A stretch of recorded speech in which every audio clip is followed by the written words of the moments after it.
Have you ever gotten something you thought you wanted, really wanted, only to realize it's making you completely miserable? Well, this is a story all about that feeling, and it uncovers a pretty surprising truth about what actually makes us happy at work.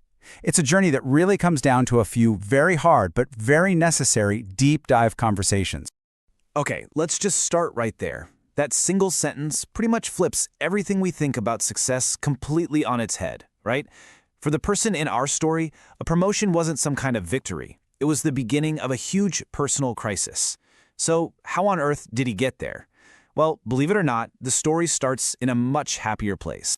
So we actually begin our story with a time our guy calls the happy demotion. Yeah, you heard that right.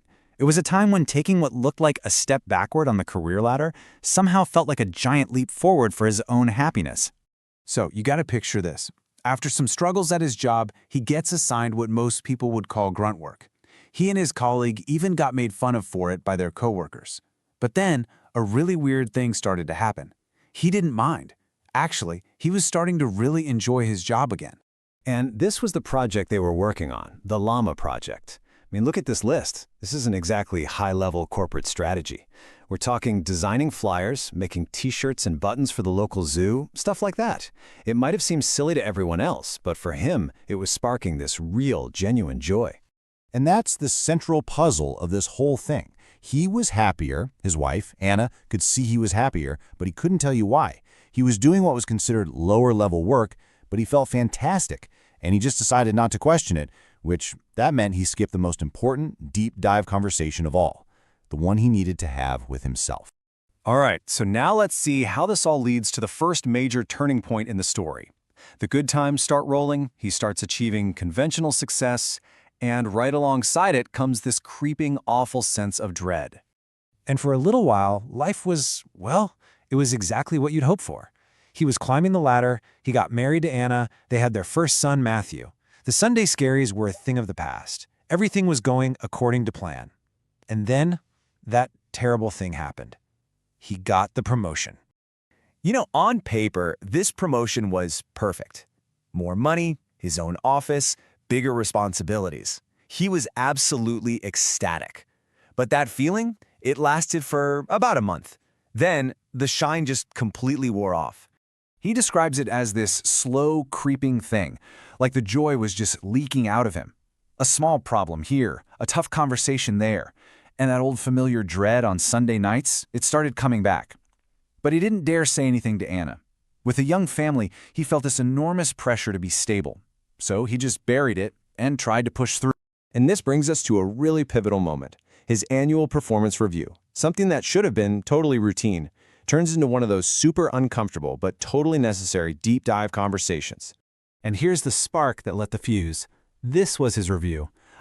It's not a total train wreck, but if you're a high achiever, seeing meets expectations feels like a failing grade. He was angry, he was confused, he just didn't see the problem. So his manager, a guy named Chaz, he just cuts through all the corporate jargon and asks the one question that really matters.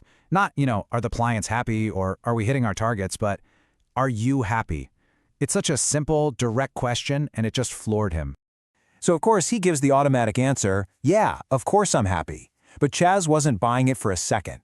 He just stops him and says, Bull, you don't seem happy. And you know what? Your people don't seem all that happy either. Whoa. And right there is the killer blow. He starts getting defensive, how would you know how my team feels? And that's when Chaz drops the hammer with just 3 words. I asked them.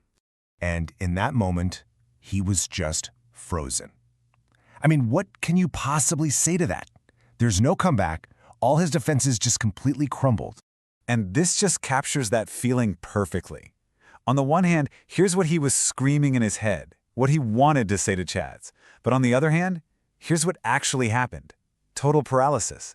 He just sat there, defeated, his mind already racing, wondering how in the world he was going to explain this to Anna. So that conversation with Chaz was a breaking point at work. But, work misery, it doesn't stay at work. It bleeds into your home life. And that's what led to a second and maybe even more critical deep dive conversation. So for the next 6 months, instead of dealing with the problem, he just tried to power through it. He worked harder, was home less, and when he was home, he was just grumpy, and distant. He wasn't the husband or the father he wanted to be, and Anna was really feeling the strain. And finally, it all comes to a head in their kitchen. He finally confesses, "I'm hating my job again."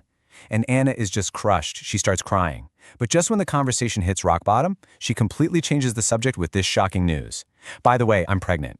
And just like that, all the work worries just evaporate. They're celebrating. I mean, talk about an emotional roller coaster. So with another baby on the way, the pressure was just immense.